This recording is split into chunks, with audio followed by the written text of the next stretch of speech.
تجربہ جاوید اختر بھٹی صاحب کا کمپیئرنگ کے حوالے سے ہے، میرے خیال اس سے کم تجربہ میرا تقریر اور خطابت کے حوالے سے۔ جس طرح باقی مہمان بھی اچانک بلائے گئے، مجھے بھی امید نہیں تھی کہ مجھے یہاں پہ بلایا جائے گا۔ کمپیئرنگ میں تو ایسا ہونا چاہیے تھا کہ جو نامور شخصیات جیسے امجد اسلام امجد صاحب تشریف رکھتے ہیں، اعزاز احمد اظہر صاحب تشریف رکھتے ہیں، علامہ ابتسام علیہ ظہیر صاحب، ان جیسی شخصیات کو آخر میں بلایا جاتا، ہم جیسوں کو شروع میں بتا دیا جاتا۔ تو بھٹی صاحب نے اپنی کمپیئرنگ جو ان سی ہے اس پر پہلے معذرت کی ہے، تو اس لیے ان کی اس معذرت کو ہم قبول کرتے ہیں۔ شکریہ۔ میں صرف ایک دو باتیں بیٹھا سوچ رہا تھا کہ سب سے پہلی بات تو یہ ہے کہ اردو ہماری زبان ہے، جسے اردو کے بجائے اگر پاکستانی زبان کہا جائے تو سب سے بہتر ہوگا، اس لیے کہ دنیا میں زبانیں اپنے وطن اور اپنے ملک سے اور اپنی زمین سے جڑی ہوتی ہیں۔ جاپان کی بات ہو رہی ہے تو جاپانی کی ہم بات کرتے ہیں، چین ہے تو چینی کی بات کرتے ہیں، ایران ہے تو وہ فارس چونکہ تھا تو وہ فارسی کہلاتی ہے، عرب ہے تو عربی ہے۔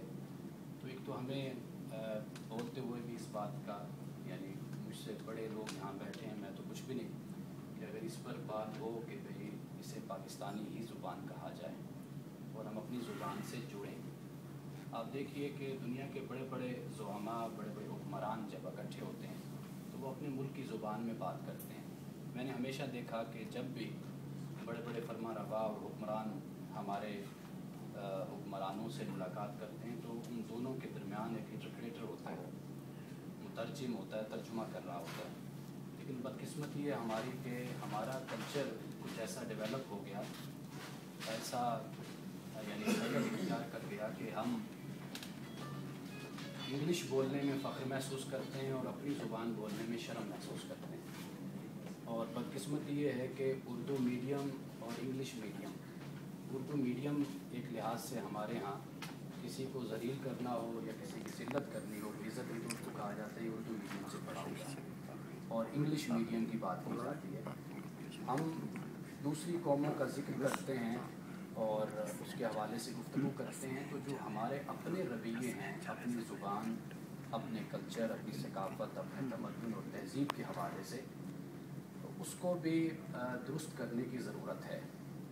اور ادباء اور اس کے علاوہ شعراء، ان کا بڑا کنٹریبیوشن ہے، بڑا حصہ ہے ملک کی ترقی میں اور معاشروں کو ایک صحیح سمت پر لے جانے میں۔ تو لیکن یہ ہے کہ عوامی جو ایک تہذیب یا عوامی کلچر یا عوامی رہن سہن بدقسمتی سے ایسا نہیں بن سکا کہ ہم اپنی زبان پہ فخر کریں اور ہم کہیں کہ ہماری پاکستانی زبان ہے۔ دنیا میں جن قوموں نے ترقی کی ہے انہوں نے اپنی زبان میں ہی ترقی کی اور اپنی زبان کو وہ آگے لے کر چلے ہیں۔ دوسری بات جو میں گزارش کرنا چاہوں گا کہ آپ دیکھیے کہ جاپان، ہیروشیما، ناگاساکی جیسے اتنے بڑے حادثات ہوتے ہیں، اس کے بعد بھی جاپان اٹھ کھڑا ہوتا ہے، جاپانی قوم۔ اور جرمنی ہمارے سامنے ہے، آپ تاریخ آپ مجھ سے بہتر جانتے ہیں کتنی بار جرمنی کو برباد کیا گیا، تاوبالا کر دیا گیا، لیکن اس کے باوجود آج آپ جرمنی میں جائیں، آپ دیکھیے کہ پھر آپ کو جرمنی بالکل ایسے صاف ستھرا اور بنا ہوا آپ کو نظر آتا ہے۔ تو یہ سارا کچھ جو سا ہے، قرآن مجید جب کہتا ہے قل سیروا فی الارض، یا ہمیں تدبر اور تفکر کی تعلیم دیتا ہے، تو ہمیں ان باتوں کی طرف بھی ضرور توجہ کرنی چاہیے کہ دنیا کہاں سے کہاں نکل گئی۔ آپ دبئی چلے جائیں، آپ یورپ جا کر دیکھ لیں، امریکہ دیکھ لیں، دنیا جاپان چلے جائیں، تو آپ دیکھیں کہ کتنی تیزی کے ساتھ دنیا ترقی کر رہی ہے، آگے بڑھ رہی ہے۔ لیکن ہماری صورتحال یہ ہے کہ ہم ایسے لگتا ہے کہ وہیں کے وہیں کھڑے ہوئے ہیں۔ میں شاعر تو نہیں ہوں، لیکن غالباً منیر نیازی صاحب نے اس حوالے سے کہ ہمارا جو سفر ہے وہ ایسے لگتا ہے کہ سفر تو تیز تر ہے، لیکن صورتحال جو سی اس میں ہمیں کچھ بہتری جو سی ہے وہ نظر نہیں آتی۔ حرکت تیز تر ہے اور سفر آہستہ۔ سفر آہستہ۔ تو ہمیں ان باتوں پر توجہ کرنی چاہیے۔ ہمارے علماء بھی تشریف رکھتے ہیں یہاں پہ، دانشور بھی تشریف رکھتے ہیں، کہ معاملہ یہ ہے کہ اگر تدبر اور تفکر اور ان مسائل پر غور و فکر کیا جائے، آپ دیکھیے کہ یہاں کے جو مذہبی حالات ہیں، سیاسی حالات ہیں، وہ کتنے گھمبیر اور کتنی بھیانک صورت اختیار کرتے جا رہے ہیں، اور دنیا کو آپ دیکھیے کہ دنیا کہاں سے کہاں نکلتی جا رہی ہے۔